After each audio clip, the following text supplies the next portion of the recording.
I've had the iPhone XR now for 2 weeks. Let's talk about it. Hey, Zach Pack, welcome back to the weekly XR update here on Zach Talks Tech, where it's about the community, engagement, and conversation about the tech that you love. So I've had the iPhone XR now for 2 weeks with a SIM card in it, using it as my daily device, or one of my 2 daily devices. I still have an Android in my other pocket. And for this week, I decided to focus in on the screen. So anytime I decided to watch a video, YouTube, other media, anything like that at all, anything video-wise, I decided to watch on the iPhone XR. And I gotta say, I am very pleased with it. Now, of course, when I put it side by side against something with a QHD display or an AMOLED display, like, for example, the Note 9, for example, you can visually see a difference. You know, blacks are not as black and they're not as punchy, things like that. But when you look at it on its own, it does hold its own, and it does a very, very good job of it.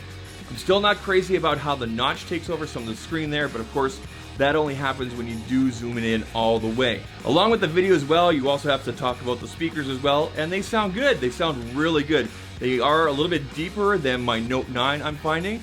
And overall, it's a good experience. I'm still not too crazy about the bezels that are going around here with an LCD screen, but I imagine on the next generation of the XR, whatever Apple decides to do next year, hopefully with this device, that hopefully they'll be able to bring those down a little bit more. But what they've done here with an LCD screen is very impressive, and it does look very, very good. So let me know down inside the comment section, do you have an iPhone XR? How's the video been for yourself? Have you compared it against other devices? What anomalies or any issues at all that you've found so far? Let me know, and we'll continue the conversation. If you guys like the content here, please leave a thumbs up. Think about hitting that subscribe button as well. Leave me a hashtag ZachPack down in the comment area there. You're part of my Zach Pack, and I'm glad you're here. Anyway, guys, I'll catch you in the next one. Take care. Sorry. Cheers.